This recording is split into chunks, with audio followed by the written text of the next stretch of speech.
누가복음 6장 17절로 26절의 말씀 공독하겠습니다. 예수께서 그들과 함께 내려오사 평지에 서시니 그 제자의 많은 무리와 예수의 말씀도 듣고 병 고침을 받으려고 유대 사방과 예루살렘과 두로와 시돈의 해안으로부터 온 많은 성도 있더라. 더러운 귀신이 고난받는 자들도 고침을 받은지라. 온 무리가 예수를 만지려고 힘쓰니 이런 능력이 예수께로부터 나와서 모든 사람을 낫게 하밀러라. 예수께서 눈을 들어 제자를 보시고 이르시되 너희 가난한 자는 복이 있나니 하나님의 나라가 너희 것이며 이제 줄인 자는 복이 있나니 너희가 배부름을 얻을 것이며 지금 울린 자는 복이 있나니 너희가 웃을 것이며 인자로 말미암아 사람들이 너희를 미워하며 멀리하고 욕하고 너희 이름을 악하다 하여 버릴 때에는 너희에게 복이 있도다. 그날에 기뻐하고 뛰놀라 하늘에서 너희 상이 큼이라. 그들의 조상들이 선지자들에게 이와 같이 하였느니라. 그러나 화이슬진저 너희 부요한 자여 너희는 너희의 위로를 이미 받았도다. 화이슬진저 지금 배부른 자여 너희는 줄이려다. 화이슬진저 너희 지금 웃는 자여 너희가 애통하며 울리로다. 모든 사람이 너를 칭찬하면 화가 있도다. 그래 그들의 조상들이 거짓 선지자들에게 이와 같이 하였느니라. 아멘. 산상수훈과 평지수훈은 같은 내용에 기록되는 부분이 조금 있어요. 내용은 똑같지 않고 살펴보면 그 내용이 또 깊은 내용을 들어가면 또 판이하게 다른 게 기록되어 있다는 것을 발견합니다. 그래서 이 두 성경을 비교하는 것은 옳지 않고요. 그 내용의 말씀이 무엇을 우리에게 가르쳐 주고 있는지를 바르게 이해하고 있는 것이 매우 중요합니다. 누가복음 4장 14절부터 6장 16절까지는 예수님의 제1차 갈릴리 사역이 기록되어 있습니다. 갈릴리에서 했던 일들이죠. 오늘 본문을 시작하는 때는 누가복음 16장 17절부터는 예수님의 제2차 갈릴리 사역은 7장 1절부터 8장 56절에 증거하기에 앞서서 행하신 예수님의 평지수훈, 그 평지에서 가르침을 기록해 놓은 것이죠. 소위 이제 이것을 갖다 평지수훈이라 이렇게 얘기합니다. 우리가 마태복음을 보면 산상수훈이라 그렇게 얘기하죠. 예수님의 유명한 제자의 길에 대한 말씀, 마태복음 5장부터 7장에 이렇게 기록되어져 있습니다. 헌납본서와 마태 기록 사이에는 내용이 상이하게 차이점이 있는데 그 말씀의 배경이 되는 장소도 차이가 있다.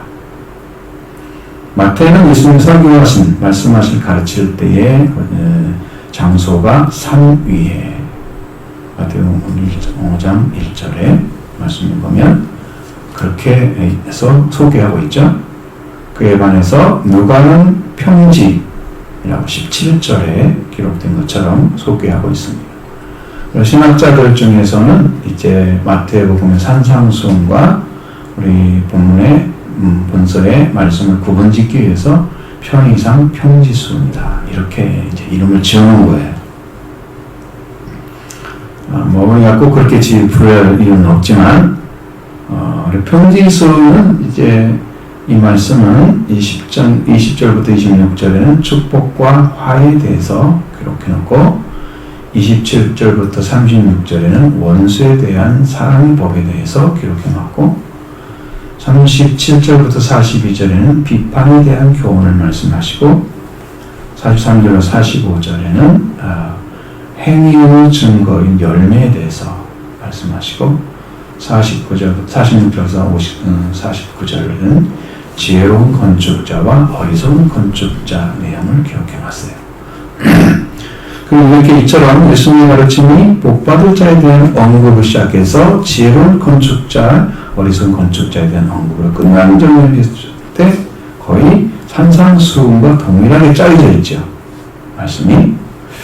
하지만 마태는 한 곳에 다 모아놨잖아요.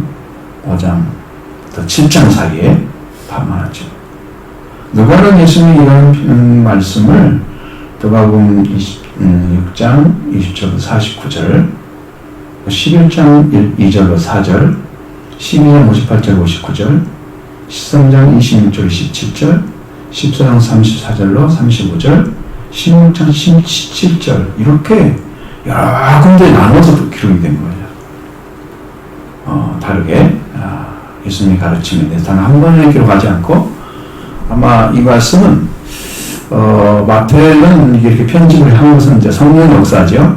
근데 이 말씀을 생각할 때는 여러 번에서 이런 말씀을 하셨을 것이다.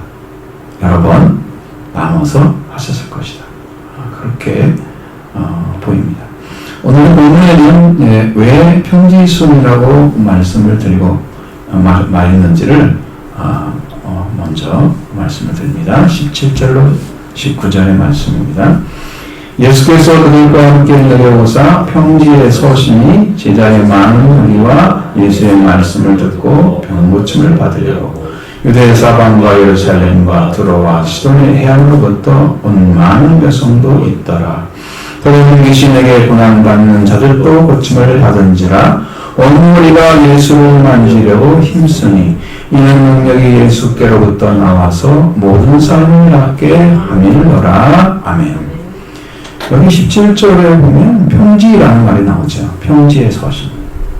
이 평지의 서신이라는 말씀은 평지 지역의 서신 이렇게 되어 있습니다. 예수님께서 제자를 부르신 곳은 어디냐면 산이었어요. 산. 누가복음 6장 12, 13절에 보면 기도하러 예수님이 올라갑니다. 밤이 새도록 기도를 하시죠. 그리고 날이 밝았습니다. 제자들 12를 불러서 사도라 칭했다. 여러분 여기 제자를 불러서 처음부터 사도라고 말하고 있어요. 제자라고만 쭉 가지 않고 사도라고 말하세요. 이건 엄청난, 맞죠?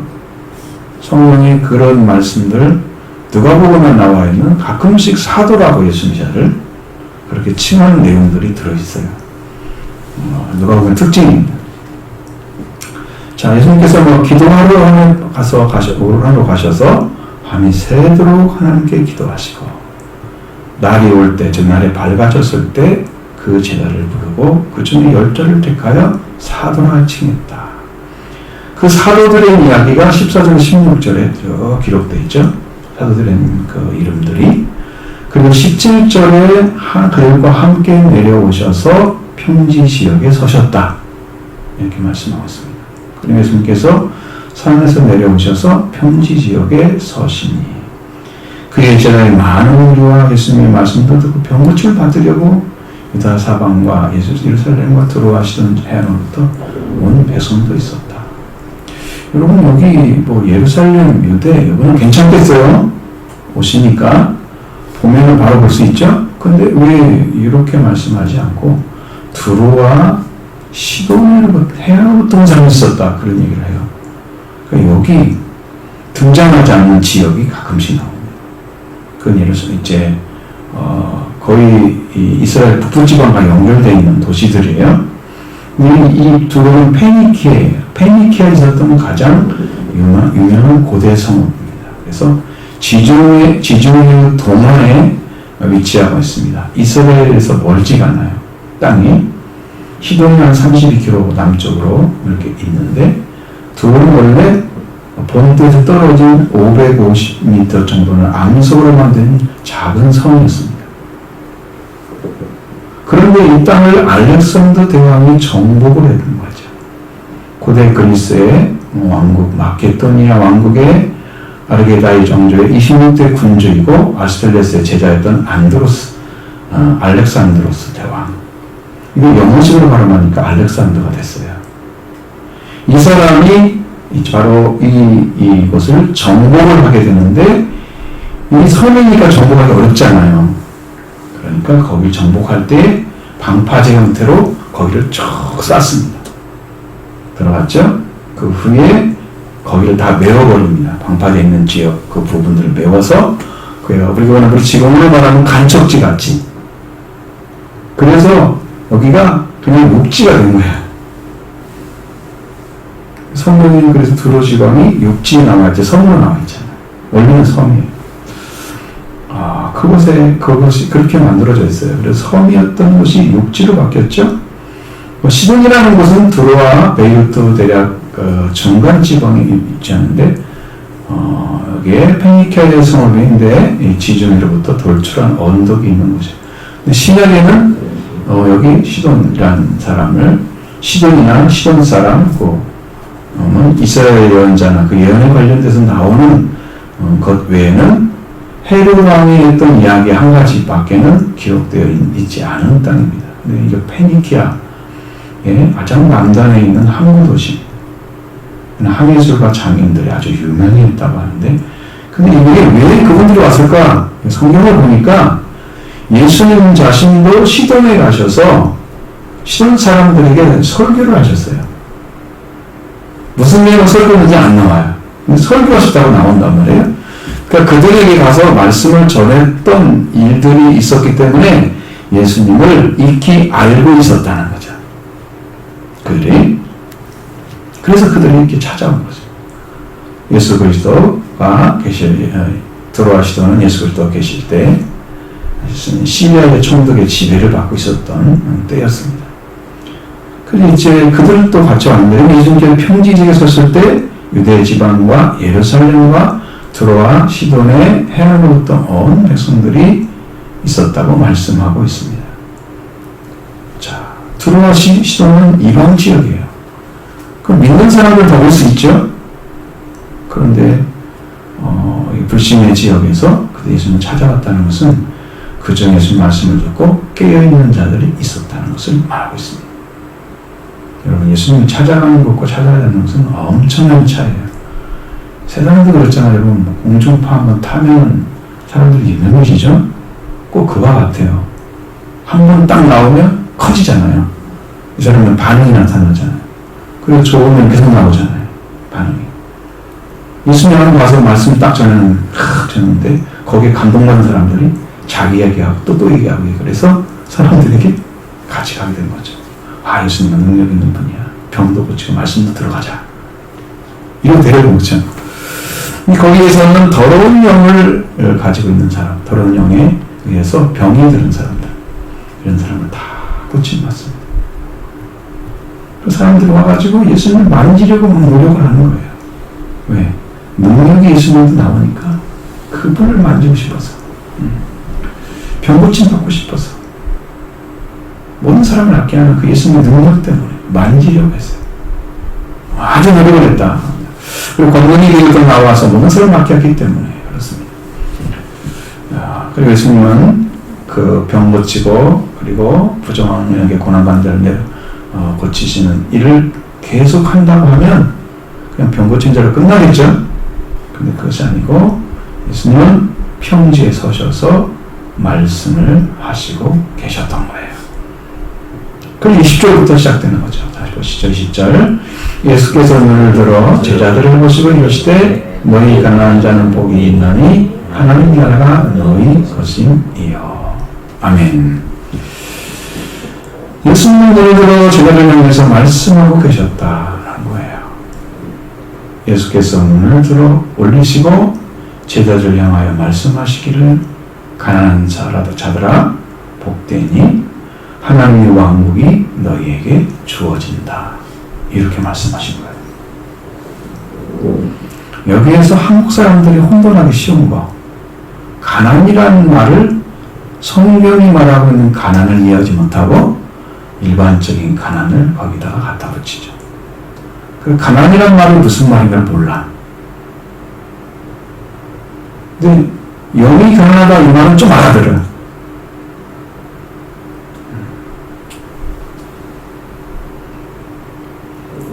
성경을 보시면 압니다. 공동번역 성경, 개정 성경은 잘 나와 있어요.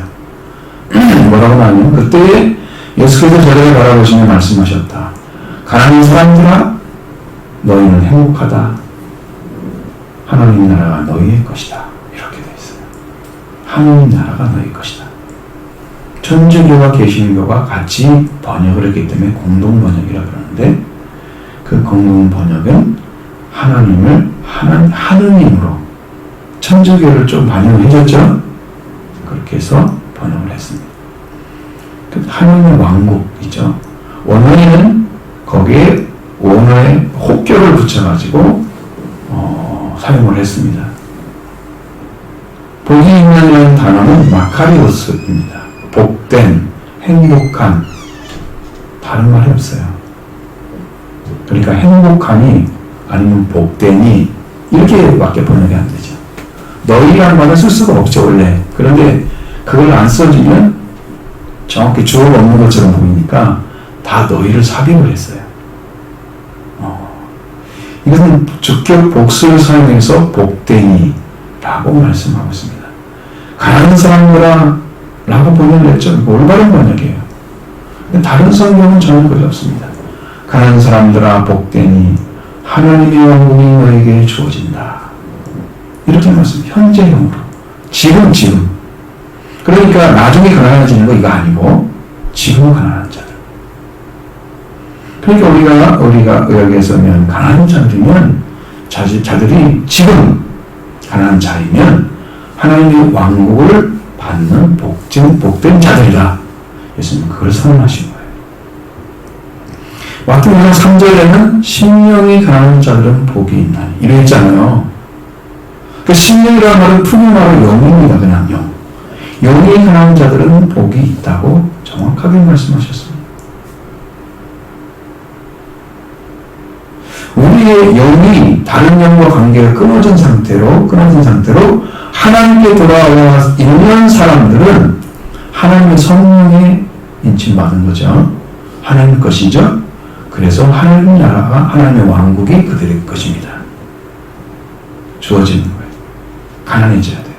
영이 가난한 사람. 주어지는 거예요. 그들은 하나님 왕국의 주인이 됩니다. 근데 본문에 영이라는 말이 없어요. 영이 하나다는 말이 없어요. 그냥 가난한 자더라 라고 그랬어요. 그럼 여기 있는 번역이 얼마나 유용했어요. 해석을 해야 되는데 예수님께서 왜 가난한 자를 복되라고 하셨을까? 일상적으로 가난한 자는 단순히 경제적으로 물질적으로 핍절을 해서 그날그날 생활에도 위협을 받아서 도움을 받지 않을 수 없는 자의 자리에 있는 자를 가리키고 있습니다. 과연 그들에게 복이 있다고, 이러한 자들에게 복이 있다고 말씀하시고 하나님의 왕국이 그들의 것이다, 너의 것이다 이렇게 선언하셨을까? 예수님이? 그 세상에 가난한 사람들은 다 천국을 그냥 들어가겠네요. 가난한 자들에 대한 해석이 안 되니까 여기서 해방신 신학이 나오고 이렇게 해서 인간적인 신학으로 싹 바뀌는 거예요. 주류가. 이걸 몰라서. 그러나 이 말씀은 가난한 자들은 이런 의미가 아닙니다. 가난에 대한 질문은 이런 물질적인 것이 가난이 미덕이고 복이라고 말씀한 것이 아니에요. 주는 가난들에게 어처하고 부자를 통렬히 매도하는 세속적 민중 선도자가 아니었습니다. 미천이 하나님만 사람으로 하여 하나님께 향하게 만든다면 그건 복이라고 할 수 있습니다. 그러나 종종 나타나듯이 가난한 사람은 하나님을 떠나게 만든다면 그 가난은 복이 아니죠. 왜? 그 가난한 사람은 돈을 벌기 때문에 집착을 해야 하잖아요. 먹고 살아야 되니. 하나님이 무한심하죠. 그게 무슨 복입니까? 가난한 자가. 어떻게 천국에 들어갈까요? 이런 일은 훨씬 빈번합니다. 성경 어느 곳에도 부자보다 천국에 더 가까이 가난한 자들이 있다고 말씀하지 않습니다. 가난에 대해서 미덕과 유익이 있다고 말하지 않습니다. 빈부의 영성을 보장해 주지 못합니다. 그러므로 이 가난은 외적 가난을 의미하지 않는다는 거죠.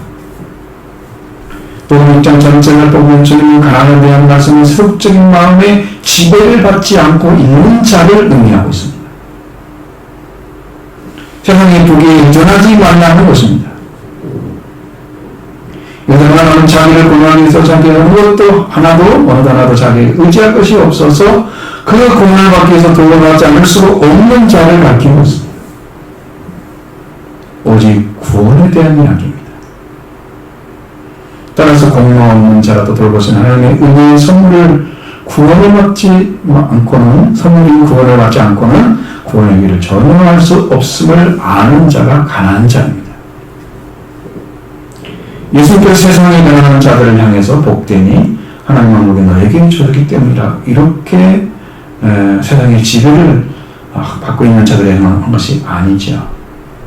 오로지 은혜를 통해서 구원해 주신 하나님의 은혜를 아는 자들이기 때문입니다. 자, 그럼 여러분 보시죠. 이사야 61장 1절에 이 상반절에 이렇게 되어 있습니다. 이건 짧으니까 말씀을 적으시면 여러분들이 알 것입니다. 주 여호와 영이 내게 내리셨으니 이는 여호와께서 내게 기름을 부으사 가난한 자에게 아름다운 소식을 전하게 하려 함이라. 마태복음 11장 5절에도 이게 똑같이 나오는 맹인이 보며 못 걷는 자가 걸으며 나병한 자가 깨끗함을 받으며 못 듣는 자가 들으며 죽은 자가 살아나며 가난한 자에게 복음이 전파된다. 누가복음 18절은 이사야 61장 1절 말씀을 인용해서 주의 성령이 내게 임하셨으니 이는 가난한 자에게 복음을 전하게 하시려고 내게 기름을 부으시고. 다 가난한 자는 공통적으로 복음이 전해지는 자, 좋은 소식이 들려지는 자는 다 가난한 자입니다. 공통된 거죠. 이 세 구절에 말씀하셨습니다. 가난한 자에게 아름다운 소식을 전한다. 복음이 전파된다. 가난한 자에게 복음을 전하려고 나에게 기름을 부으셨다. 말씀하고 있습니다. 이사야 60장 1절에 가난한 자의 아름다운 소식을 전하는 메시아입니다. 그리스도입니다. 그에게 주의 성령이 여호와의 영이 임하신 거죠. 그리스도가 전하는 좋은 소식, 복음을 전하는 것입니다. 하나같이 복음이 가난한 자에게 전파된다고 성경이 전하고 있는 거예요. 이 가난한 자에게는 복음이 전파되는데 기름을 부은 자 예수 그리스도에서 복음이 전파되고 그리고 성령을 받은 자에 대해서 복음이 전파된다고 말씀하고 있습니다. 그 대상이 곧 가난한 자다. 이걸 보셔야 돼요. 세상의 것을 얻어채우려서 부자에게 복음을 전파되는 것이 아니고 세상의 부여서가 되지 않은 오로지 구원이 필요한 자들에게 이들에게 복음이 전파된다 라는 거죠. 세상에 의지하지 않는 자들. 바로 예수님께서 그리스도이기 때문에 가난한 자들에게 복음을 전하러 오셨습니다. 그 예수님 가난한 자들아 복되니 하나님 왕국이 너에게 주었기 때문이라고 말씀하셨습니다. 가난한 자들은 왕국에 들어가는 복음을 전해 주신 거예요. 그러니까 여러분들도 가난한 자 되시길 바랍니다. 세상에 의지하는 자가 의지하지 않는 자가 되기를 바랍니다. 가난한 자는 세상에 지혜받지 않는 거예요. 세상의 부귀에 여러분 메꿔져서 그래서 그걸로 인해서 여러분의 신앙이 매몰되는 자가 아닌 거예요. 가난한 자 되길 바랍니다. 하나님 왕국에 들어가는 복음이 주님께로부터 여러분에게 전해질 것입니다. 또 예수님은 지금 주인자와 운영자에 대한 복이 있다고 말씀해 주셨습니다. 21절 말씀 보십니다. 이제 주인자는 복이 있나니 너희가 배부름을 얻을 것이며 지금 오는 자는 복이 있나니 너희가 웃을 것이며 아멘. 여기는요 혹격의 성경을 그냥 평소문처럼 보겠어요. 지금 굶주리고 있는 자들아 복된 자들이니 너희가 배부름을 얻게 될 것이요 지금 울고 있는 자들아 복된 자들이 너희가 얻게 될 것이니라. 자, 지금 굶주리고 있는 자들아 라고 불렀습니다. 제가 보니 혹격을 했습니다. 이건 그냥 평소만 쓰면 안 되죠. 언어대로 쓰면 지금 굶주리고 있는 자들은 음식을 섭취하지 못해서 굶주리고 있는 자를 가리고 있다면 그들에게는 무슨 희망이 있어요? 많이 먹으면 되겠죠. 빵을 실컷 먹어보는 것이 그들의 소원 아니겠어요? 좀 굶주리고 있는데 우리 말은 밥을 좀 실컷 먹으면 된다. 그렇습니다. 그냥 우리가 마음껏 먹고 즐겨도 그것으로 만족하는 굶주림이 있다는 거죠. 일제로 구멍만과 다른 영의 욕구가 있다는 거예요. 이 영의 욕구가 채워지지 아니하니까 사람들은 계속 좋은 음식을 먹고 좋은 집을 잡고 좋은 차를 하고 자기의 욕구를 육체로 채우려고 노력합니다. 이 굶주림은 뭔가를 모르니까. 그래서 자기는 굶주리지 않고 살고 있다고 얘기합니다. 잘 먹고 사니까. 그 굶주림의 욕구를 채워주러 오신 분이 누구냐? 바로 예수 그리스도이십니다. 예수님을 믿고 받아들이는 것으로 채워지게 하십니다. 우리에게 배부름이 무엇으로 옵니까? 여러분 요한복음 56장 50절부터 55절의 말씀입니다. 그걸 정확하게 증언해주고 있습니다. 지금 굶주리고 있는 자들에게 주시는 배우림입니다. 자, 예수님이 말씀하시는 거예요. 이는 하늘에서 내려온 떡이니 사람으로 하여금 먹고 죽지 아니하게 하는 것이니라. 나는 하늘에서 내려온 살아있는 떡이니 빵이죠. 사람이 이 빵을 먹으면 영생하리라. 내가 줄 빵은 곧 세상의 생명을 위한 내 살이로다 하시니라. 그러면 레인들이 서로 다투어 이르되 이 사람이 어찌 능히 자기 살을 주어 우리에게 주어 먹게 하겠느냐. 예수께서 이르시되 내가 진실로 너에게 이르나니 인자의 살을 먹지 아니하고 인자의 살을 마시지 아니하면 너희 속에 생명이 없느니라. 내 살을 먹고 내 피를 마시는 자는 영생을 가졌고 마지막 날에 내가 그를 다시 살리리니 내 살은 참된 양식이요 내 피는 참된 음료로다. 여러분 이 음식을 먹고 싶어서 굶주린 사람이 있어요? 지금 굶주리고 있는 사람, 이 예수님의 살과 피를 먹고 마시면 배울 것입니다. 영생을 하게 될 것입니다. 여기에 굶주리고 있지 않는 사람들이죠. 다 육으로 채워져서 부어버리고 있는 사람들은 만족하다 살잖아요. 예수님께서 배부를 양식을 가지고 하늘에서 생명의 빵으로 이 세상에 오셨습니다. 그러나 이 그리스도가 주시는 양식을 아는 자가 그리 많지 않습니다. 그래서 지금도 굶주리고 있는 자는 그리스도가 하늘에서 오신 양식이며 음료인 것을 알고 있는 분이에요. 지금 굶주리고 있다는 주님을 필요로 하는 거죠. 주님을 먹고 마시길 원하는 거죠. 그리스도 살과 피를 마시는 자만이요 생명이 있다 말씀하고 있습니다. 그래서 지금 굶주리고 있는 자가 배부를 것이다. 누구를 통해서? 그리스도를 통해서. 이걸 요청하고 있는, 이걸 발견한 사람들은 지금 굶주리고 있는 자예요. 당신이 필요합니다. 구하게 될 것입니다. 이걸 알게 되면. 그래서 주님은 내 양식인 걸 잘 모르고 살고 있다면 예수님을 구하지 않겠지요. 세상은 그걸 구할 것입니다. 우리 그리스도가 우리에게 주신 양식은, 양식과 음료는 성령으로 먹고 마시는 거예요. 고린도전서 12장 13절에 보면 우리가 유대인이나 헬라인이나 종이나 자유자나 다 한 성령으로 세례를 받아 한 몸이 되었고 다 한 성령을 마시게 하셨느니라. 이걸 먹고 마시면요 예수님의 성령을 먹고 마시는 거예요. 성령을 통해서 예수님의 몸이 만들어져요. 그 몸을 그리고 마시는 거예요. 내 영으로 성령 세례를 받아서 예수님의 몸이 되잖아요. 그럼 예수님의 성령을 마시는 거예요. 근데 몸이 됐으니까. 그러니까 몸의 성령이 이루어지고 이제 여러분이 생명의 영을 먹고 마시는 거죠. 이렇게 바뀌는 거예요. 인간이 인간이나 종이나 자유자나 모두가 들어갈 수 있다. 성령을 받게 되면 똑같은 거죠. 우리에게 양식이 주시는 분은 성령이시다. 성령을 받으면 바로 생명을 얻게 되는 그분이 가져오기 때문에. 그 예수님께서 이 세상에 가지고 오셔서 오셨던 참된 양식을 음료를 먹고 마시는 것입니다. 그 주님 것을 먹고 마시는 그분은 생명이 있습니다. 그는 굶주리지 않고 배부를 것입니다. 지금 굶주리셔야 됩니다. 그러니까 지금 예수님이 오셔서 성령으로 말씀하시는 여러분, 이것을 예수님을 믿음으로 받아들이면 여러분 먹고 마시는 성령 오셔서 여러분 안에 배부르게 하실 것입니다. 주님은 하고 계시는 거예요. 여러분이 그걸 바르게 이해하고 인정하고 회개해서 그걸 받아들일 수 있는 준비가 되어 있어야 돼요.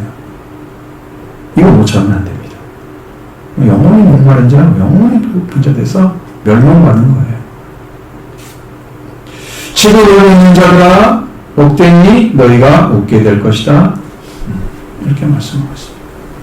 주님은 지금 울고 있는 자들에게 복되니 너희가 웃게 될 것이다 말씀하시죠. 지금 울고 있는 자들이 복되다는 것은 나중에 울게 됐기 때문에 그렇습니다. 지금 울고 있는 자들은 복되다 말씀하신 것은 지금 행복하여 웃거나 웃는 광경을 그렇게 가볍게 웃는 웃음을 가지는 그런 기쁨, 그런 기쁨을 말하는 게 아니에요. 그런 웃음은 성경에는 웃다는 말을 가진 것은 거의 없습니다. 웃었다라는 말은 거의 기록이 안 돼 있어요. 이거 뭐 찾아보시면 예수님도 울었다는 말은 3번 기록되어 있지만 웃으셨다는 말은 한 번도 기록되지 않습니다. 죄인들을 보고 어떻게 웃겠어요? 못 웃죠. 이삭과 같은 웃음의 뜻이 있는 이름도 있습니다. 죄와 사망에 있는 자들은 얼마나 큰 기쁨을 얻어지는 웃음이 있겠어요? 이것은 순간적인 그냥 웃음일 뿐입니다. 진짜 웃는 자가 아니죠. 이 울다에 해당되는 말은 헬라어 동사 클라이오입니다. 울다라는 말이죠. 문법으로 그러면 혹격을 사용했습니다. 그러면 울고 있는 자들아 이렇게 불러야 되는 거예요. 우는 자는 복이 있나니 이렇게 말씀하면 안 되는 거죠. 이자는 크게 울부짖다 울다를 말합니다. 자, 이 웃음을 우는 자를 축복하면서 웃을 것이라고 말씀하십니다. 대신 지금 있는 자들은 울게 될 것이라는 거죠. 여러분 랍비에게 유대 랍비에게 있어서 하나님 앞에서 웃는 것은 인간의 자기 확신과 자기 과잉을 나타내고 있다라고 얘기하고 그러나 우는 것은 하나님과 하나님의 기회를 인정하고 받아들임을 나타낸다라고 말합니다. 우는 것을 인정한 거죠. 우는 걸 인정한 게 아니고. 자, 그렇죠. 마지막 때에 지금 하나님을 무시하는 자들은 울게 될 것입니다. 지금 크게 부르짖고 있는 자들은 하나님을 의뢰하는 자들이고 이들은 하나님의 은혜를 받고 하나님과 친밀하고 친밀한 교제를 하게 될 것입니다. 지금 크게 부르짖는 자의 복은 미래에 웃게 될 것이라는 거죠. 자, 기쁘거나 슬플 때, 웃을 때 얼굴에 대한 표정을 짓는 소리를 내는 거, 이 웃음이죠. 이 웃음을 울음의 반대말로 동시에 지금 크게 울고 있는 자는 주어지는 보상은 울음이 그치고 영원한 웃음을 가지게 된다는 거죠. 그 웃음이 보장이 되는 사람은 기쁨 중에 살게 될 것입니다. 성도 여러분, 지금 자녀를 위해서 애통하십시오. 가족을 생각하면서 애통할 시간이 지나가고 있습니다. 그들이 교회 나가지도 않아도 신앙생활하지 않아도 울지 않는다. 신앙의 증명입니다. 언제 끝날지 모르는 영적 싸움이잖아요. 자녀를 끝내 주 앞에 세워야 할 것입니다. 그렇지 못하면 영원히 후회하게 될 것입니다. 그렇게 하지 않으려면 지금 우는 자가 되십시오. 그러면 미래에 웃게 될 것입니다. 그리고 이제 인내라는 당연히 위해서 복이 있는 자들이 있다고 있으면 말씀해주고 있습니다. 22절로 23절의 말씀 보십니다. 인자로 말미암아 사람들이 너희를 미워하고 멀리하고 욕하고 너희 이름을 악하다 하여 버릴 때 너희 복이 있도다. 그날이 기뻐하고 뛰놀라. 하늘에서 너희 보상이 큼이라. 그들의 조상들이 있는 시대에게 이와 같이 하였느니라. 아멘. 이 말씀이 이렇게 되어 있습니다. 하나 사람의 아들 때문에 사람들이 너희를 미워하고 분리하며 욕하고 너희의 이름을 비난받아야 하는 목적으로 쫓아낼 때마다 너희는 복이 있다.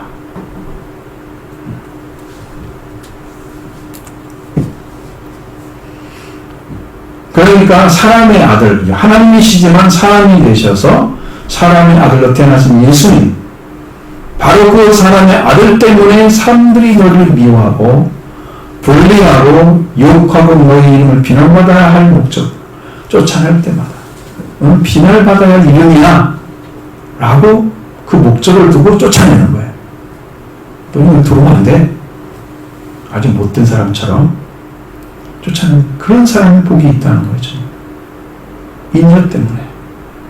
여러분 자기가 잘못해서 욕먹는 것은 당연한 것이잖아요. 어떻게 보면 안 할 수도 있지만 우리가 그냥 평생 생각한다면 당연한 거죠. 그런데 예수 그리스도, 그러니까 사랑의 아들로 오신 그분 때문에 여러분이 욕을 먹어 미움받아 분리된 사람들에게 따돌림 당하는 거죠. 뭘 위한단 말은 따돌림 당하는 걸 의미하는 거예요. 이렇게. 네? 너 이름은 아주 더러운 이름이야. 그러니까 너희는 비난받아야 돼. 떠나가. 넌 나가. 쫓아내버려. 그런 거예요. 그런데 그럴 때마다 복이 있다는 거예요. 전혀. 자, 그리고 여러분 이제 나의 신앙이 삶에서 인여진 주님을 인해서 예수님으로 인해서 사람들이 미워하는 거, 불리를 당하는 거, 욕을 먹는 거, 우리 이름을 분양받을 목적으로 쫓아내는 받는 때마다 여러분 복이 있는 자입니다. 아무도 안 부러지고 나와 똑같이 받아들이자 사람들이. 그리고 내가 하는 말을 다 좋게 여겨. 한 번도 나쁜 말 들은 적이 없어. 그럼 거짓 선지자는 것도 같은 거예요. 거짓 선지. 뒤에 잘 설명 말씀드릴 거예요. 자, 이렇게 비난하는 목적, 일이 일어난다면, 이런 일이 일어난다면, 우리가 사랑의 아들로 오신 예수 그리스도를 말미암아 진정한 그리스도인 하나님의 아들이 된 거예요. 하나님의 아들이 되었기 때문에 사람들이 싫어하는 거예요. 그거 싫어해요. 예수님도 싫어했잖아요. 예수님 말씀하셨어요? 사람들이 너희를 미워하는 게 아니라 나를 미워하는 거야. 제자들에게 그렇게 말씀하셨어요. 그런 날은 기뻐하고 뛰놀라. 기쁨의 날입니다. 23절 말씀이 이렇게 되어 있어요. 그날에 너희는 기뻐하고 껑충 뛰어라. 여러분 기쁨의 표시할 때 어떻게 해요? 웃음을 넘고 박수 치다가 안 되면 뛰잖아요. 그렇게 뛰라는 거예요. 이런 일이 벌어지면 뛰시기 바랍니다. 기쁨으로. 진짜를 말하는 거예요.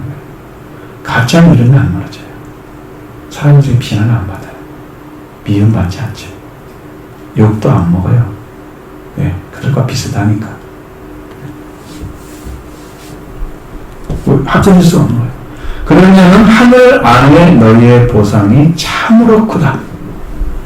그들이 조상들이 선지자들에게 그들을 향하여 행하였느니라. 무엇을 행했다는 말을 쓰지 않고 여기 이렇게 행했다는 거죠. 너희 조상들에게 행했다는 것이 22절 말씀 그대로 했다는 거죠. 선지자는 미워하잖아요. 왜? 자기들에게 좋은 말 안 해주죠. 꼭 회개하라고 하죠. 좋아할 사람은 없죠. 자기 있는 인정해주면 좋아하죠. 그리고 거짓선자들은 평안해. 잘했어. 잘 될 거야. 이렇게 해주니까 다 좋아하죠. 사랑하는 아들 때문에 미움받고 분리당하고 욕먹고 비난받아야 할 목적으로 쫓아내고 그게 복이 있는 그런 삶을 살아갔을 때 그렇게 했을 때 복이 있는 사람이다 이 말이에요. 그리고 제가 선지자들을 그렇게 했다는 거예요. 너희 선조들이 선지자들에게 이렇게 행했다라고 말합니다. 우리가 그렇게 당한다면 그들은 복이 있다는 거죠. 이 복을 받은 자는 기뻐하고 껑충 뛰어라. 하늘 안에 그들에게 보상이 참으로 크다. 놀라운 말씀이잖아요. 여러분, 이런 증거가 있어야 됩니다. 사람과 똑같은 자리에서 같은 말 해줘봐요.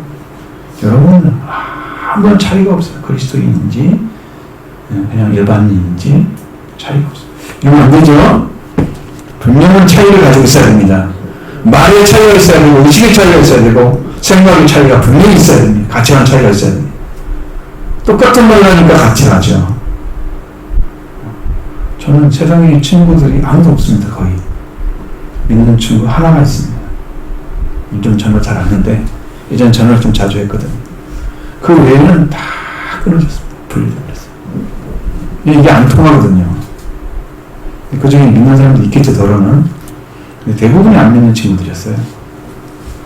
저를 반대하느라고 어떤 친구들은요, 원고교를 갔어요. 둘이 짝. 나를 괴롭히려고. 고등학교 때. 희한한 일이죠? 나는 확실한 얘기를 하니까. 모르지만 예수님 그대로 전하니까. 그게 싫은 거예요. 그때부터 그랬습니다. 그런 일이 벌어지면. 사람들이 좋아하지 않아요. 교회 안에서도 있던 친구들도 나를 멀리합니다. 싫어해요. 나보고 따져. 자기들 있는 사람이면서 나보고 따져. 별일이 다 있었어요. 교회에서. 이렇게 말씀드리면 좀 부끄러운 일이지만 저희 친구들이 좀 그런 것이 있었습니다. 자, 이런 일을 보십니다. 여러분, 그러니까 이런 사람이 복이 있는 거죠. 그럼 어떻게 해요? 그럼 기뻐 뛰었죠. 이게 선지자들이 당했어요. 말씀 바르게 가진 사람들은 다 이렇게 당합니다. 자기를 싫어하죠.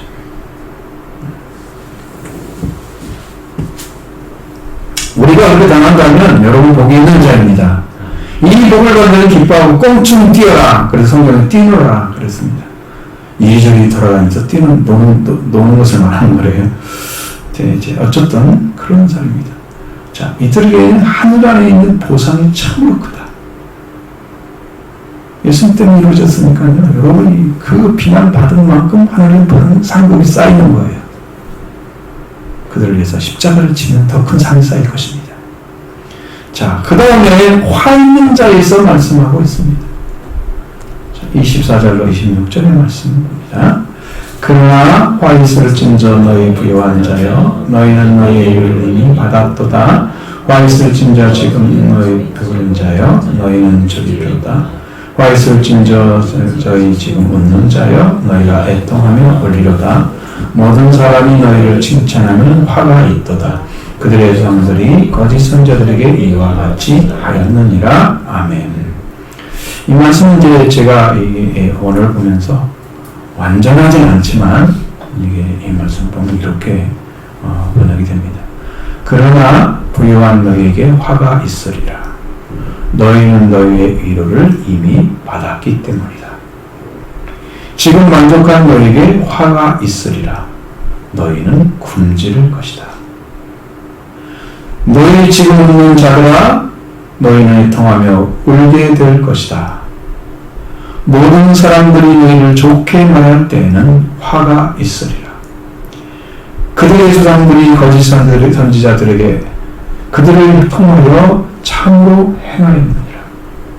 이렇게 기록되어 있습니다. 이렇게 분명하게 말씀하시죠. 부요한 자, 부요라고 하면 부요함을 찾아보세요. 부요라는 걸 찾아보면 부유라고 나옵니다. 이게 옛날 말이에요. 부요란 말을 안 쓰죠. 부유란 말을 써야 됩니다. 부요한 자는 재산이 넉넉한 자입니다. 그러나 너희 부유한 너희에게 화가 있으리라. 너희는 너희의 일을 이미 받았기 때문이라. 이 말씀이 두렵고 떨립니다. 이 말씀에서 이런 말씀이 사실을 증거해주는 성경이 있습니다. 누가복음 16장을 보시면 됩니다. 자, 19절로 25절의 말씀.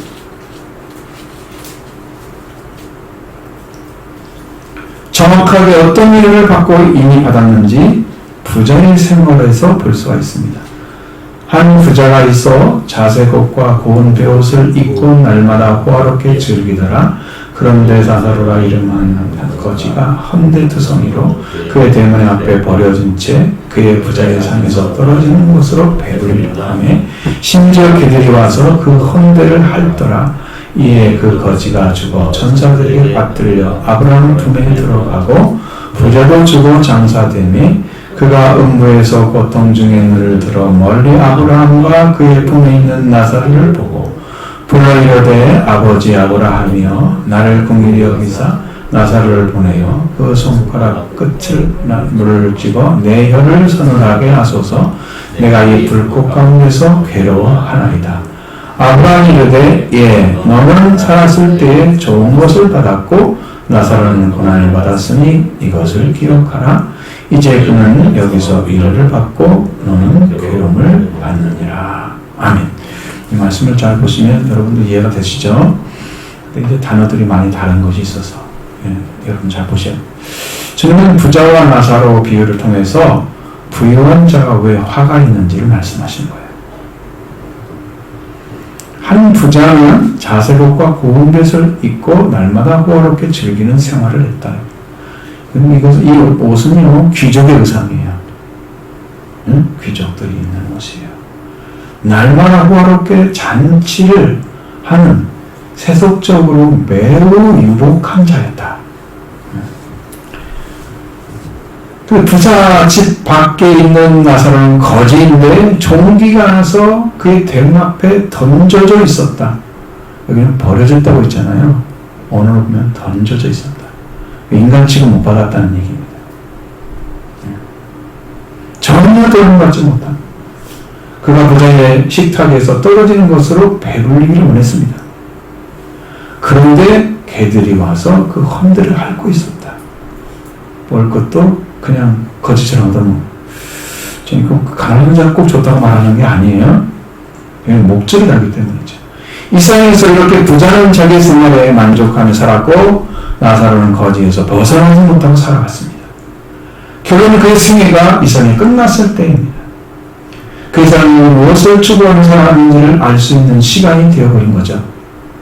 로마서 2장 7절에 참 참고 선을 행하여 영광과 존귀와 썩지 않는 걸 구하는 자에게는 영생으로 하시고 이렇게 기록하고 있습니다. 누구나 영생으로 하시는 것이 아니십니다. 거짓이기 때문에 영생을 주시는 분이 아니세요. 인내와 선을 위해서 신앙으로 영광과 존귀와 썩지 아니할 것 불멸을 구했다는 거죠. 그렇게 한 사람은요 영생으로 하시고 정해놓은 거예요. 정해놨어요. 여러분 삶을 어떤 걸 추구하며 그 삶을 쭉 살아가는지 말씀하되 그 삶의 결론이 나오는 거예요. 그 삶의 결론은 거지였지만 왜 나사로가 그렇게 해서 거지처럼 살고 마치 일도 안 한 것처럼 그렇게 살고 그랬는데 왜 아브라함 품에 들어갔을까요? 믿음의 조상 아버지로는 아브라함의 자녀로 들어갔다는 것을 설명하는 거예요. 지금 아브라함 품에 들어갔다는 것은 그럼 왜 들어갔다고 하는 말은 왜 설명이 안 돼 있어요. 그냥. 그죠? 거지인데 그럼 거지로 살면 그럼 구원 받겠네요? 이렇게 또 말하는 사람이 있을 거란 말이에요. 가난하게 살았으니까. 여러분 깡총을 차고서라도 지옥에는 가지 마라. 책 나눠드렸죠? 충격을 좀 받으셔야 되는데 그것 때문에 여러분 마음이 지금 살아있어야 돼요. 내가 지금 천국을 가고 있는지 지옥을 가고 있는지 알아야 되잖아요. 그리고 로마서 2장 10절이 딱 하나님이 주시는 말씀인데 인내와 선을 행하고 다니고 인내와 선을 하는 거예요. 그리고 영광과 존귀와 불멸을 구하온 삶으로 그의 일생이 사라졌어요. 불사르듯이 그 일생이 그쪽 방향을 잡고 그 삶으로 일생을 보낸 거예요. 그 사람에게 영생으로 하시고 하신다는 것은 정의했다는 뜻입니다. 영생을 하시고 하나님의 법에 의해서 거기 나가는 천사들에게 인도되어서 아브라함 품에 안긴 것입니다. 근데 부자에 대한 얘기는 없어요. 반면에 부자는 죽어 장사되고 그가 음부에서 고통 중에 눈을 들어 멀리 아브라함의 품에 있는 나사로를 보게 되었을 때 그는 아버지 아브라함이야. 나를 긍휼히 여기사 나사로를 보내어 그 손가락 끝에 문을 찍어 내 혀를 서늘하게 하소서 내가 이 불꽃 가운데 괴로워하리다 라고 아브라함 말했습니다. 그 말을 들을 때 아브라함은 살았을 때, 너는 살았을 때 좋은 걸 받았고 나사로는 고난을 받았으니 이것을 기억하라. 이제 그는 여기서 위로를 받고 너는 괴로움을 받는다. 라는 게 대답이에요. 그 부제를 하면서 A라고 했습니다. I라는 뜻이죠. 아이야, 너는 살았을 때 좋은 것을 받고 나사로는 고통을 받았으니 기억하라. 지금 그는 여기에서 위로를 받고 있고 너는 고통을 받고 있다. 미래 미완료형이에요. 계속 받고 있다는 거죠. 땅에서 좋은 걸 받아서 그것을 현락을 누렸던 부자의 음부에서 고통은 땅에 종을 받았지만 그는 참고 선을 거닐고 영광과 존귀와 불멸을 구하는 삶이 아니었다. 그는 이 땅에서 현락에 빠져 세상을 즐기는 자였습니다. 그는 하나님의 삶을 한 번도 추구한 적이 없었습니다. 기대하지도 않았습니다. 그는 천사들의 구원받지 못하고 주님께서는 음부에 들어갔습니다. 거기는 천사들에게 받들려 아브라함 품에 들어가 아브라함 품에 살고 있는 것을 보게 됩니다. 그리고 그는 고통 중에 아브라함에게 불쌍히 여기면서 나사를 통해서 여겨달라고 하면서 나사를 보내서 그 손가락 끝으로 찍어서 혀를 써내달라고 이렇게 요구를 하고 있습니다. 여러분 보시면 지옥이 왜 힘드냐면 물이 없어요. 물이 영원히 목마른 것이 지옥입니다. 천국은 생명수가 있잖아요. 그러니까 얼마든지 배부르고 살 수 있습니다. 요한계시록은 12가지 열매가 맺는 나무가 있다고 그랬잖아요. 영원히 배부르게 살 수 있습니다.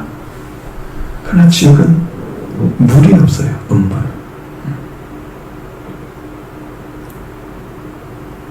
물 없는 음부의 세계에 생명수가 없는 곳입니다.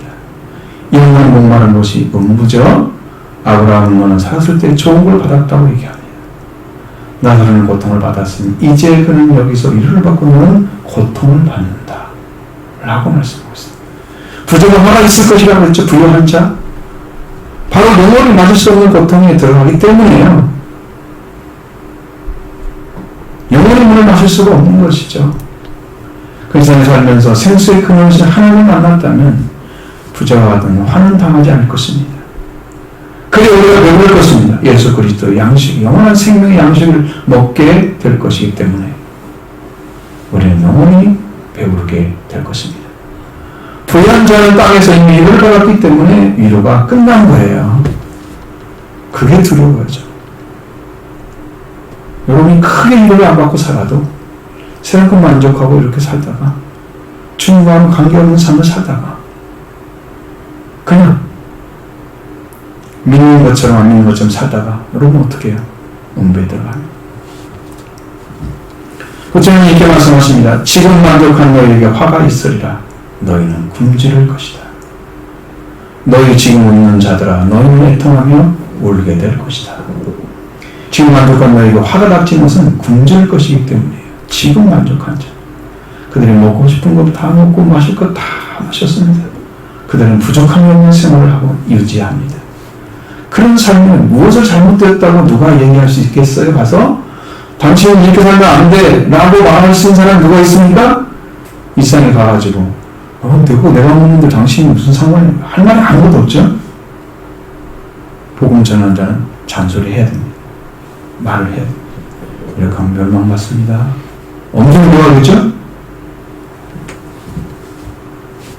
그럼 예수님은 그러한 생활을 하고 있는 살았던 사람들의 끝을 알고 계시는 거예요. 그는 영원히 굶주리게 될 것이다. 무엇이 없어요? 영원한 양식이 없기 때문입니다. 예수님은 생명의 빵이 있는 곳에 머물게 되기 때문에 이 땅에서 지금 만족한 생활을 하고 있지만 그러나 그런 생활을 만족하지 않기 때문에 그렇습니다. 너희는 자들아 너희는 애통을 울게 될 것이다 라고 말씀하십니다. 왜 지금 묻는 자들이 애통을 울게 될까요? 우리 웃는 자들은 하나님의 구원을 받은 자가 웃어야 합니다. 하나님의 구원을 받지 못한 자는 웃지 못할 자들입니다. 야고보서 4장 7절 9절의 말씀에 답을 주고 있습니다. 그러면 너희 하나님께 복종할지어다 마귀를 대적하라 그러면 너희를 피하리라. 하나님을 가까이 하라 그러면 너희가 너희를 가까이 하시리라. 죄인들아 손을 깨끗이 하라. 두 마음을 품는 자들아 마음을 성결하게 하라. 슬퍼함에 애통함을 물지어다. 너희 웃음의 애통으로 너희 즐거움을 근심으로 바꿀지어다. 이렇게 말씀하신 말씀을 여러분 들으셔야 됩니다. 우리가 왜 울어야 되고 슬퍼해야 되는지, 왜 우리 웃음을 애통으로 우리 즐거움을 근심으로 바꿔야 되는지 분명하게 말씀하고 있습니다. 근데 이 말씀의 근거가 뭐냐면 4장 6절의 하반절에 있는 거예요. 하나님은 교만한 자를 물리치시고 대적하시고 하나님께 대적하신다고 써 있어요. 겸손한 자에게 은혜를 주시느니라. 하나님의 대적을 받는 자리에 선 자는 그 자신의 자리를 잃게 될 것입니다. 구원도 잃게 될 거예요. 구원의 기회도 잃게 될 거예요. 아예 구원을 주지 않기 때문에. 그렇게 하지 않을 것입니다. 교만한 자에 구원 준다는 말이 없지 성경에? 없습니다. 그냥 기회를 얻지 못하게 될 것입니다. 그렇기 때문에 너희는 하나님께 복종하라. 그리고 마귀를 대적하라고 말하고 있습니다. 하나님의 대적을 받고 있다면 여러분 교만한 자죠? 교만한 자. 자기가 교만한 자는 자기가 알아요? 교만과 무지는 좀 달라요. 몰라서 못하는 거하고. 난 하고 싶은데 못하는 사람 있죠? 무지해서 모르는 사람하고. 교만해가지고 실제로 순종하지 않는 사람은 달라요. 그리고 제 7절 그럴 때는 하나님께 복종하라. 마귀를 대적하라. 그러면 너희를 피하라 말씀하셨죠? 또 하나님을 가까이 하라. 그러면 하나님 너희를 가까이 하시라고 분명히 말씀하십니다. 이렇게 가야죠. 하나님을 가까이 하는 삶이 뭔가를 찾아보셔야 돼요.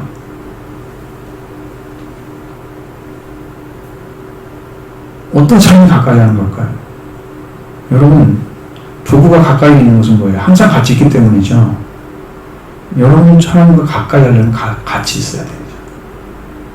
그분이 계신 곳에 여러분이 있어야 됩니다. 여러분이 하나님의 자녀가 되면 내가 있는 곳에 그분이 오세요. 거꾸로. 하나님의 자녀가 안 된 사람은 그분이 있는 곳에 여러분이 가야 됩니다. 그게 회개입니다. 가야 됩니다. 그리고 이어서 죄인들아 손을 깨끗이 하라고 합니다. 세상의 일들을 정리하라고 하시는 거죠. 죄인들이 마귀를 따르는 자들이기 때문에 이제는 이런 삶을 정리하라고 하는 것입니다. 그리고 두 마음을 품은 자가 있다고 말씀하십니다. 하나님을 섬기면서 마귀를 따르는 자가 있다. 세상과 벗된 자는 하나님의 원수가 된다고 그랬어요. 그리고 영적 가늠을 행하는 자다. 두 마음을 품은 자죠? 하나님을 섬긴 것 같으면서 하나님을 섬기지 않고 하나님을 섬기는지 안 섬기는지 알지 못하게 회색지대처럼 서 있고 이런 신앙을 가지면 안 되죠. 깨 있어야 됩니다. 죽은 자들만 그걸 못하는 거예요. 산 자는 그거 합니다. 일어서서. 그래서 두 마음을 품은 자입니다. 이 사람은 분명하게 마음을 성결하게 해야 할 것입니다.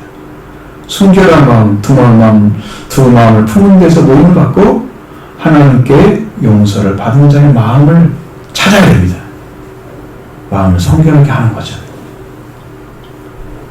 회개하려면 하나님께 돌아와야 할 자리에 있는 것입니다. 그렇게 하기 위해서 슬퍼하며 애통하며 울으라고 말하고 있는 거예요. 너희 웃음을 애통으로 바꾸라고 말하고 있는 거죠. 너희 즐거움을 근심으로 바꾸라고 말씀하고 있습니다. 하나님의 기적을 받고 멸망받지 않게 해서 슬퍼해야 됩니다. 여러분들이 애통해야 됩니다. 우리의 웃음을 울음으로 바꿔야 됩니다. 우리의 즐거움을 근심으로 바꿔야 됩니다. 이렇게 살면 망하지. 이거 안 하면 그게 신앙이냐?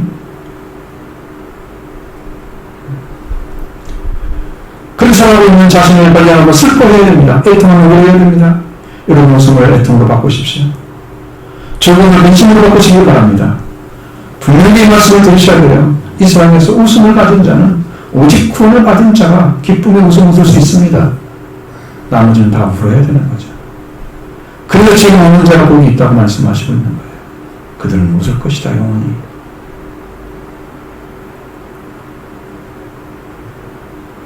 그렇게 하지 못하면 웃음의 애통으로 바꿔야 되는데 지금 웃는 자는 화가 있습니다. 세상을 즐긴다는 의미죠. 세상을 다 인정하고 받아들인다는 의미죠. 하나님은 어디 계세요?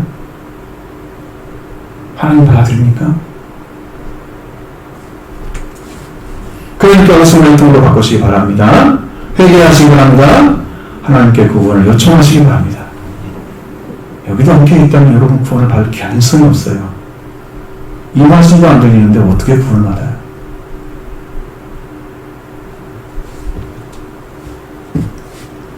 또 한 가지 진리가 있죠. 모든 사람이 너희를 좋게 말할 때는 화가 있으리라. 그들의 조상들이 거짓선들에게 그들을 통하여 참으로 그렇게 행했다 라고 말씀하고 있어요. 우리는 모든 사람의 칭찬을 받기 위해 살아가는 것이 아닙니다. 할 수만 있으면 성경에는 모든 사람을 또 평화하라고 말씀하고 있죠. 우리는 좋지 않은 말도 들을 수도 있습니다. 그리스도인이기 때문에. 아니 세상에 물고 깎아달라 그런 얘기가 아니고 뭐 세상 사람 다 그렇게 하니까 그게 아니고 세상 사람들이 우리가 믿는 진리에 있어서 대해서 자기들이 생각하는 것 똑같이 맞는 생각을 하지 않을 수 있어요. 다른 생각을 할 수 있어요. 옳다고 하겠습니까? 아닙니다. 사람마다 다 가치관이 있어요. 잣대가 있어요. 서로에게 자기 잣대에서 허락하는 저 범위에 있는 사람들은 다 괜찮습니다. 근데 그리스도인이 걸리면 안 된다고 하는 거죠. 그들은 그리스도인에게는 자기 잣대가 굉장히 야물어요. 그래서 욕하는 거예요. 근데 모든 사람들이 그 사람 나를 좋다고 다 좋은 말만 해줘. 아, 이 사람은 어떤 사람이고 어떤 사람은 좋은 얘기. 이 사람은 화가 있어요. 재앙을 받아요. 절대로 주님의 칭찬을 받지 않습니다. 우리 그리스도인들은 그들에게 적당히 맞춰주는 순간에 그들은 우리를 다 좋다고 말합니다. 그래서 좋은 말만 듣는 사람이 되는 거예요. 여러분 앞에서 말씀드린 것처럼 사람의 아들로 인해서 받는 미움받는 사람, 분리되는 사람, 욕을 먹는 사람, 우리 이름을 비난받을 목적으로 쫓아냄을 받는 사람, 그 사람은 왜 생깁니까? 왜 생기는? 예수님 때문에 생긴 거예요. 인자로 인해서, 인자로 말미암아. 여러분 예수님 때문에 욕을 먹어야 되는 거예요. 잘못해서 먹는 욕 말고 의를 행했는데 다른 사람이 욕을 해요. 괜찮아요. 저도 욕을 먹기로 다짐을 하고 있어요. 왜? 주님 때문에 그런 거죠. 아무렇지도 않습니다.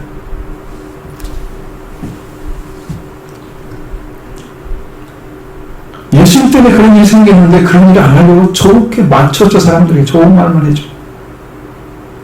그것은 무슨 뭐 성자에 들어가서 저쪽에 부처님 좀 가르치는 사람이 자기가 나는 그리스도인 삶을 살아야 돼요. 예수님을 잘하고 그를 믿으라고 전해주고 소망을 주라고 말하고 그 말 듣기 싫어하죠? 한번 해보십시오. 그것만. 저는 이 친구가 믿는 친구지만 저는 혹독하게 얘기합니다. 나를 전하기가 무서울 거예요. 앞으로 당할 것도 다 알려주고 이렇게 될 거예요. 앞으로 신앙생활 똑바로 해야 된다. 거짓말하지 않고요. 그 친구가 저 성격을 알아요. 그런 사람. 몇 개월 다녔잖아요. 교회에. 잊지 못하는 거예요. 그 말씀에 대해서. 아주 정직하고 정확한 말씀을 전한다는 거예요.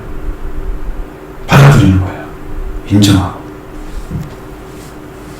거짓을 왜 합니까? 참으로 가르쳐야지. 근데 회개하라고 말하면 좋아하겠어요? 교회에서 회개하라고 전해서 큰 교회는 한 교회도 없습니다. 이상에. 천명이었던 교회였던 목사님 일곱이 미국에서 있었던 사실인데 어느 하나님께서 너는 왜 일만 하고 있느냐고 책망을 하시는 거예요. 회개를 외치라. 그저도 다음 주부터 회개를 외치기 시작하니까 사람들이 점점 빠져나가는. 몇 명 남았겠어요? 한 30명 정도 남았대요. 1000명 정도 모였던 교회가. 다 싫어해요. 저 구원받아라 그러는데 다 싫어요. 이 태양이 얼마나 간다고. 그걸 모르죠. 끝을 모르죠. 인생의 끝을. 자, 회개하고 속죄 받으십시오. 여러분 말씀드리면 여러분 그거는 옳은 거니까 인정하시죠. 근데 아멘은 그게 안 하잖아요. 응? 나도 그렇게 할게요. 이거 안 하잖아요. 왜? 그 삶을 살기가 어렵기도 하고 힘들기도 하고 잘 모르기도 하고. 그러니까 여러분 찾아야 되죠. 만나야 되죠. 찾는 자는 찾아낼 것이요. 반드시 줄 것입니다. 저는 엄청 찾은 사람이에요. 그냥 찾아지더라고요. 나중에. 그냥 모든 사람들이 너희를 좋게 말할 때는 화가 있을 것이다. 너희 조상들이 거짓들에게 통해서 참으로 이렇게 행했다고 말씀하고 있습니다. 이제 구약시에 나타났던 이스라엘 이제 유다의 거짓 선지자들이 나타났는데 거기에 거짓 선지자들이 또 나타났어요. 선지자들의 말을 방해하고 그들은 다 좋게 얘기해 줍니다. 거짓 선지자 가서 거짓 평화를 외치고 거짓 의로움을 전하고 하나님이 이미 됐다고 자기가 하나님을 이렇게 말씀하셨다고 이렇게 얘기를 하는 거예요. 조상들이 그들을 좋아했습니다. 아, 당신은 좋은 사람이야. 우리가 복만 외쳐주고 우리가 평화만 준다고 말하고 당신은 좋은 사람이야. 좋은 말 해줬어요. 성경에 많이 나와 있어요. 그런 예들이. 보셔야 됩니다. 여러분 성경, 구약 성경 읽으셔야 돼요. 좀 애매하게 읽거든요. 읽으셔야 됩니다. 구약. 무슨 일 하고 있는지. 사람에게 다 말씀을 하나님 말씀 어떻게 해요? 하나님의 의로움을 어떻게 그들이 전하겠어요? 하나님의 의로움이 들어오지 않다면 하나님과 올바르게 서지 못하죠? 그럼 구원을 받지 못하고 망하게 될 것입니다. 그래도 괜찮습니까? 그러지 안 해야 되기 때문에 얘기하잖아요. 그 좋은 말 들을까요? 못 듣죠. 안 합니다. 그런 말 하면. 제가 이제 옛날에 형제들 모였을 때 그런 얘기하면 반응이 거의 없습니다. 애들도 거의 반응이 없습니다. 이런 말씀 가지고 가르친 적이 없으니 듣지도 않았을 거 아니에요. 그러면 어떻게 구원받아요 그들이요? 어린이들도 이미 그거 아무것도 없는데 참으로 안타까운 거예요. 전 그런 잔소리를 좀 하죠. 자, 여러분 이 말씀 보십시오. 산상순에 이어서 평지수원을 말씀드렸잖아요. 오늘 말씀을 듣고 회개할 진리를 붙잡고 기도하시기 바랍니다. 이것만 여러분의 살 길입니다. 이 길이 진리의 길입니다. 소망이 되는 말씀을 붙잡고 기도드려